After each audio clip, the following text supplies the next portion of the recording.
প্রথম ওয়ানডেটা বাংলাদেশ জিতেই শুরু করেছে সিরিজটা। দ্বিতীয় ওয়ানডে আগামীকাল মিরপুরে ওয়েস্ট ইন্ডিজের বিপক্ষে। অনেক কিছু নিয়ে অনেক কথা হচ্ছে, প্লেয়ারদের পারফরমেন্স, পিচের অবস্থা, মাঠের অবস্থা, দর্শক সমাগম, মাঠের খেলার চেয়ে মানে আনুষঙ্গিক বিষয়গুলো বেশি আলোচিত হচ্ছে, সমালোচিত হচ্ছে।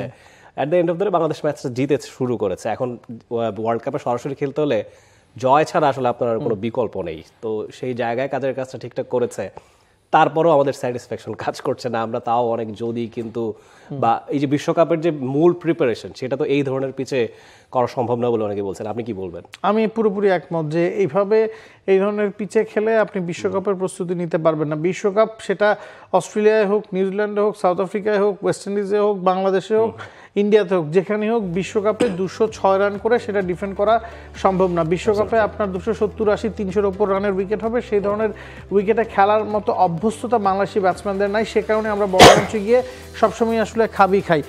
সব মশার বিরুদ্ধে সুরক্ষা দিতে এলো বসুন্ধরা এক্সট্রিম অ্যারোসল। মশার বিরুদ্ধে এক্সট্রিম সুরক্ষা। 300-র ওপর রান কোনো প্রতিপক্ষ করে ফেললে সেটা কিভাবে চেজ করতে হয় বা 300 রান আমরা নিজেরা করলে কীভাবে সেটা ডিফেন্ড করতে হয় সেটা আমাদের জানা থাকে না।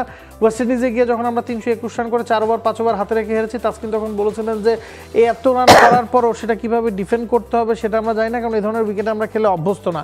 এখন আপনি এই উইকেটে খুব বেশি কিছু কি করতে পারবেন? টনি হেমিং, তাকে দায়িত্ব দেওয়া হয়েছে, তিনি হঠাৎ করেই মিরপুরে উইকেট বদলে ফেলতে পারবেন না, কারণ মাটি বদলে ফেলা সম্ভব নয়। সেটা একটা দীর্ঘমেয়াদী প্রসেস।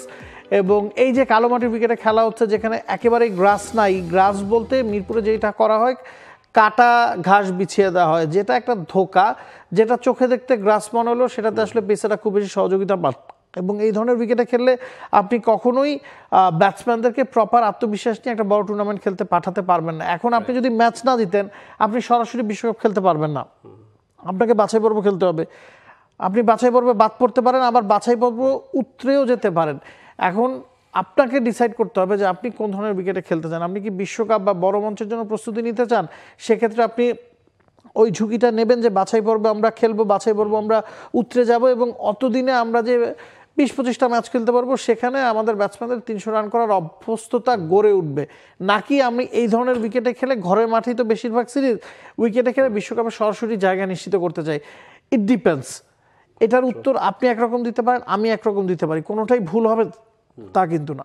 নিশ্চয়ই। দেখুন, যখন 79 এক উইকেটে ওয়েস্ট ইন্ডিজের অবস্থান, তখন বাকি 54 রানে তাদের 9টা উইকেট পড়ে গেছে। এটাই প্রমাণ করে যে আসলে এই পিচটা প্রেডিক্টেবল কোনো পিচ না, যে কোনো সময় যে কোনো কিছু হতে পারে। এবং ওয়েস্ট ইন্ডিজের মতো এই টিম, আপনি টিমটার দিকে তাকালেই বুঝতে পারবেন তারা কিন্তু ওয়ানডেতে কোনো ছেলে খেলা খেলতে আসেনি। মানে they are very capable of winning this series. তারপরেও এই ধরনের খাবি খাওয়া ড্যারেন সামি নিজেও বলেছেন যে হি ইজ ভেরি সারপ্রাইজ, এই ধরনের কোনো পিচ তিনি জীবনে কখনো দেখেননি।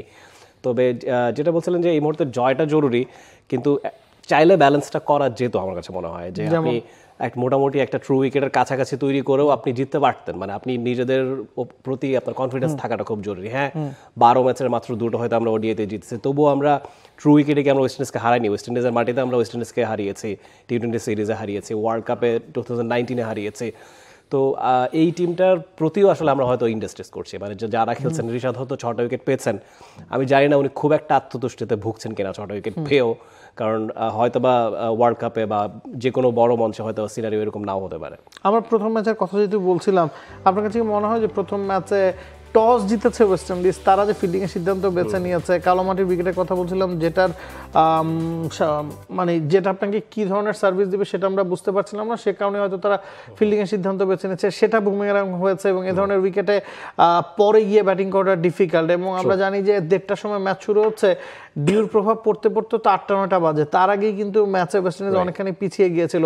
তারা ভালো স্টার্ট পেয়েছে, আপনি বলছিলেন 79 রানে 1 উইকেট ছিল, সেখান থেকে 207 চেস করতে গিয়ে তারা অনেক আগেই ম্যাচ থেকে আসলে ছিটকে গেছে। টসটা কি শাপেবর হয়েছে কিনা বাংলাদেশের জন্য? টসটা শাপেবর হয়েছে বাংলাদেশের জন্য আসলে। মানে বাংলাদেশও হয়তো টস জিতে ফিল্ডিংয়ে নিতে চাইতো সেই দিনটায়, তো সেই জায়গায় হয়তো বা বাংলাদেশ ফেভার পেয়েছে, বেনিফিট অফ ডাউট পেয়েছে বলতে হয়। বা এই পরের ম্যাচটাতেও হয়তো বা বাংলাদেশ আসলে টস জিতে ফিল্ডিংয়ে নিতে চাইবে, সেক্ষেত্রে খুব একটা আমার মনে হয় না শকড হওয়ার কারণ আছে বলে। ওয়েস্ট ইন্ডিজ দলে আমরা দেখেছি আকিল হোসেনকে সংযুক্ত করা হয়েছে, বাংলাদেশ দলের নাসুম আহমেদকে সংযুক্ত করা হয়েছে। দ্যাট মিনস সেকেন্ড ওডিআইতেও আপনি স্পিনারদের ডমিনেশন দেখতে পাচ্ছেন। আরো একজন পেসার কমাবে বাংলাদেশ?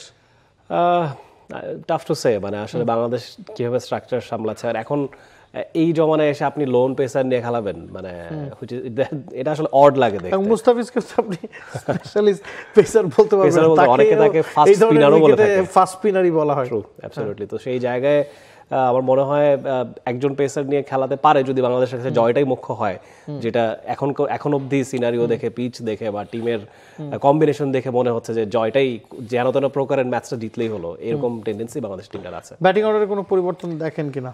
সেই প্রশ্নটা আমি আপনাকেই করতাম, কারণ ব্যাটিং অর্ডারেও 207 রান কিন্তু আপনার ব্যাটিংয়ের সাকসেসের কথা বলছে না। তো যেমন পিচই হোক না কেন, আপনি আর্লিয়ার ফেজেই অনেকগুলো উইকেট হারিয়েছেন, টপ অর্ডার কনসিস্টেন্টলি আসলে আমাদের ক্লিক করতে পারছে না। তো আপনার কাছে কি মনে হয় যে কাকে আনা যেতে পারে? এখন আনার তো আসলে উপায়ও নাই। আপনি মাহিদুল অঙ্কনকে অভিষেক করিয়েছেন, 46 রান করেছেন, রাইট।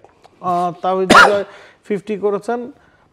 নুরুল হাসান সোহান হয়তো খুব ভালো করতে পারেননি, তার কাছ থেকে একটু বেটার এক্সপেকটেশন আছে। সেই জায়গায় জাকের আলী অনিক বা শামীম পাটোয়ারির অপশন আছে, ওপরের দিকে তো আর অপশন নাই। সৌম্য সরকারকে যখন আপনি ফিরিয়েছেন, আপনি তাকে ম্যাচ খেলাবেন। সাইফের উপরও আপনি ভরসা রাখতেই চাইবেন। নাজমুল হোসেন শান্তকে বাদ দেওয়ার কোনো উপায় নাই। তাওহিদ হৃদয়, মাহিদুল অঙ্কন, আমার কাছে মনে হয় না যে ব্যাটিং লাইন আপে কোনো পরিবর্তন আসতে পারে।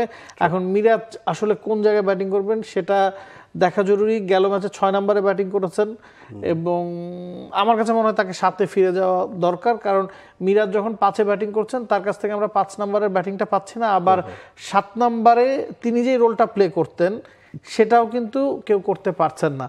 তো আমাদের কিন্তু একই সাথে দুই দিকেই আসলে নেগেটিভিটিটা ছড়িয়ে পড়ছে। মিরাজের কাছ থেকে আমরা মিরাজের ব্যাটিংটা লোয়ার অর্ডারে পেতাম, সেটাও পাচ্ছি না। আমার মিডল অর্ডারে একটা ল্যাক্সও কিন্তু কাজ করছে। মিরাজ আসলে লেট মিডল অর্ডার ব্যাটার হিসেবেই সুপ্রতিষ্ঠিত এবং তিনি চান উপরের দিকে ব্যাট করতে, সেটা তিনি পাবলিকলি বলেছেন যে 3-4 ব্যাট করার তার শখ আছে, 5-এ ব্যাট করার ইচ্ছে আছে, কিন্তু 4-5-এ আপনার একদম আইডিয়াল ব্যাটার থাকা জরুরি। আমরা কিন্তু সেই জায়গায় অনেক আগের সিরিজেও আমরা কথা বলছিলাম যে জাকের আলী অনিক, নাসুম আহমেদ, তাদেরকেও কিন্তু আপনি 5-6 খেলাবার অনেক সময় আপনি হয়তো বা হেজিটেট করতে পারেন, কারণ স্পেশালিস্ট ব্যাটার তারা নন। তো এরকম আইডিয়াল ব্যাটার এই মুহূর্তে বাংলাদেশ খুঁজছে, মানে স্পেশালি সিনিয়র ক্যাম্পেইনার যারা ছিলেন, মুশফিকুর রহিম, সাকিব আল হাসান, তারা এই জায়গাটায় খেলেছেন, মাহমুদুল রিয়াদ খেলেছেন।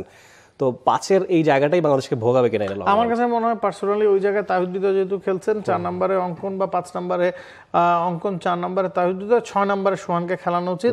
সোহান ঘরোয়া ক্রিকেটে ধানমন্ডি ক্লাবের হয়ে 5-এ খেলে থাকেন এবং 50 ওভার্স ফরম্যাটে তিনি 5 নম্বরে ব্যাটিং করে অভ্যস্ত। মিরাজ 7-এ নেমে যদি সোহানকে এক ধাপ উপরে উঠিয়ে আনা যায়, বা আপনি অঙ্কনকে 6-এ রেখে সোহানকে 5-এ খেলাতে পারেন। হৃদয়, অঙ্কন, সোহান তারা 5-6-এ যে কোনো জায়গায় খেলতে পারেন। হৃদয় হয়তো একটু উপর দিয়ে খেলেন, হৃদয়কে উপরে রাখবেন, অঙ্কন এবং সোহানকে 5-6-এ যদি আপনি অ্যাকাউন্ট করেন, আমার কাছে মনে হয় যে মোটামুটি রেজাল্ট একটু বেটার হতে পারে। For more updates, subscribe to our YouTube channel and click on the bell icon. Follow us on Facebook and Instagram. Download T-Sports app to enjoy exciting games and highlights. Visit tsports.com.